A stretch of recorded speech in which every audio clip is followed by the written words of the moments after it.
Hi, my name is Floss. This is the Grape Jelly Library where we love to talk about books.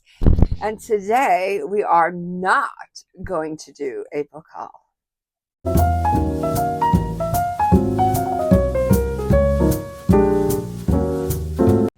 Yay, you made it. I've been waiting for you.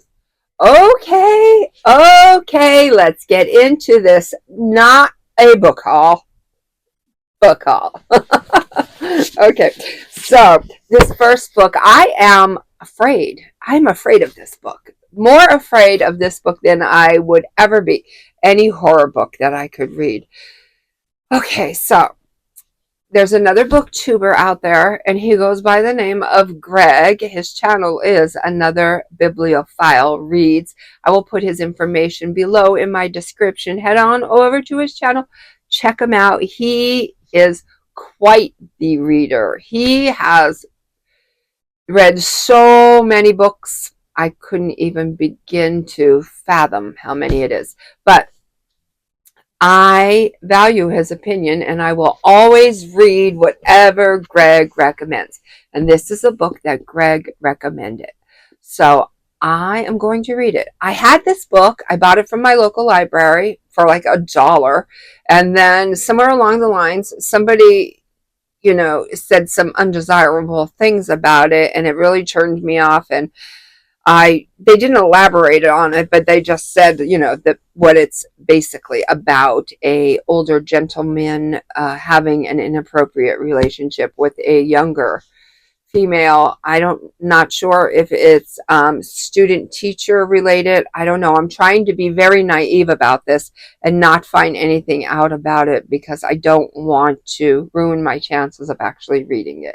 But anyways, Greg said that he would do a buddy read with me for this book, and I appreciate that so much. So, I'm going to strike while the iron is hot, and I'm going to get this book read.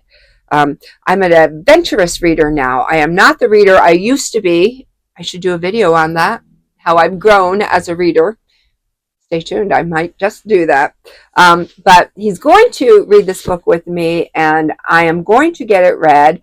And I am starting to read all the books that, are tough subject matter. It's like really, really difficult, you know, um, scenarios and books and topics that, one would have to actually confront, deal with, think about. Tough reads. So I think this is what this book is, Lolita. I do not like the cover that I have. The cover that I had of this book is a saddle shoe.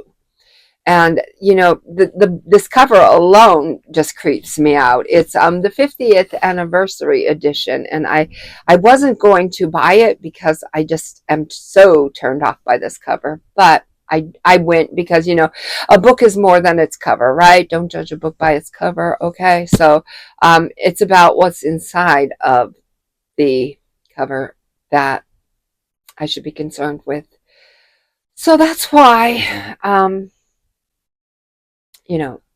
I don't know what I did with my copy from the library. I started a little free library at work, and I think I gave it away there. And I'm not sure if I snuck it back or if I just let it be and somebody else grabbed it. But I don't know that I still have it. So that's why I went and bought it again.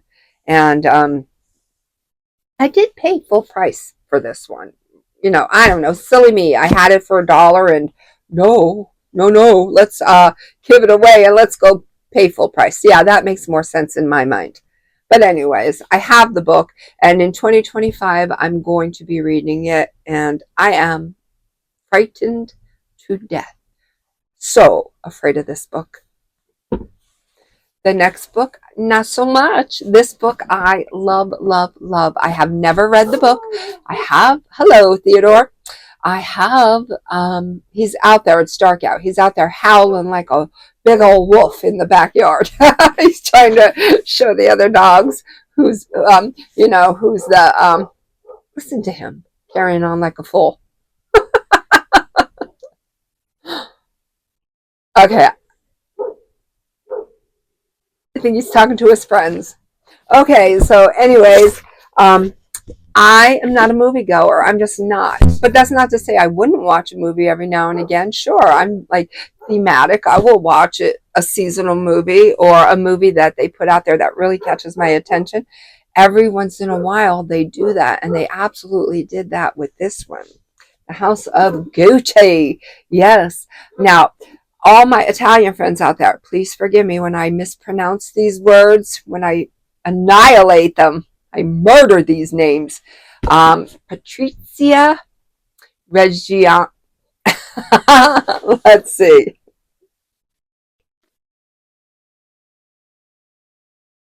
Patrizia Reggiana. Wait, Patrizia Reggiani and Maurizio Gucci. And I like to refer to this brand as the Gooch. But anyways, I loved this movie. I'm just going to put it out there. I am not a fan of Lady Gaga or her music. It's just not my thing. But, kudos to any of you out there who do love her. She is a very talented individual, but I just don't click with her style. But anyways, I absolutely, positively thought that there's no one else in the world that could play the part of Patricia other than Lady Gaga. Phenomenal. I have a favorite part when she's at the ski resort and she's stirring her hot drink in her little fur outfit, and she says, "Don't miss," and then she bangs that spoon off the cup. I love that part. I don't know why. But anyways, Adam Driver. Now, I don't know actors or any such, but I paid attention to him because he's phenomenal in his part as Maurizio Gucci.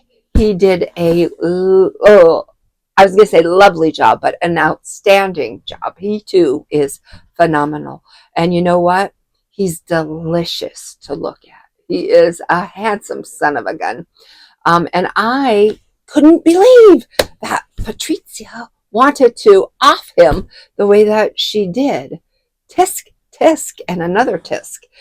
Patricia had it all. She had a delicious looking husband. She had notoriety and fame in the name. She had more money than she could ever know what to do with, and it wasn't enough for her. She wanted to control something that wasn't even hers to begin with. I don't know, but it's a fabulous movie. If you get the chance to see it, I highly recommend it. I have not read the book, so I'm going to go down that road. Sometime in 2025, I'm going to shut the door in the library and I'm going to lock it. Yes, I'm going to lock myself in here with a bottle of wine. I'll probably just drink a glass. But anyways, yep. Do not disturb, because Floss has an agenda, and it's to read this book, and I am so excited about that. So excited. The last book that I'm going to bring you today, but not the last book in the haul, is Dead Mountain, the untold true story of the Dyatlov. Yes, the Dyatlov Pass incident. Now, I'm not a fan of holding up a book and reading it. Anybody could do that. But you know what? I am guilty of that because it's just perfectly said. Do you know what I'm saying? It's perfectly said. So I'm going to be guilty of it today. Let's see if I could read in the dark. In February 1959, a group of 9 experienced hikers in the Russian Ural Mountains died mysteriously on an elevation known as Dead Mountain. Eerie aspects of the incident, unexplained injuries, signs the hikers cut open and fled their tent without proper clothing or shoes, a strange final photograph taken by one of them, and radiation readings on some of their clothes have led to decades of speculation over what really happened. This gripping work of literary nonfiction delves into the mystery through unprecedented access to the hikers' own journals and photographs, many translated and reproduced here.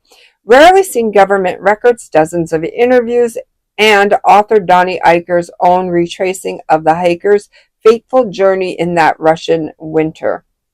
Um, yeah, I love stories of survival or stories of hardship that actually make you think, like, what the heck would I do in that situation? I love when I'm reading a story and the panic is setting within and I'm like just all encompassed in the story and I'm like, oh my goodness, empathy, sympathy. I don't even know where to go with that. Uh, slow down, Floss. A book has got to be excellent if it could just excite you like that. See how excited I am, and I didn't even read it. They are the books that I am bringing to you today. Until we meet again, know that I love you. Don't let those bad days win. And when you dream, make sure you're dreaming big.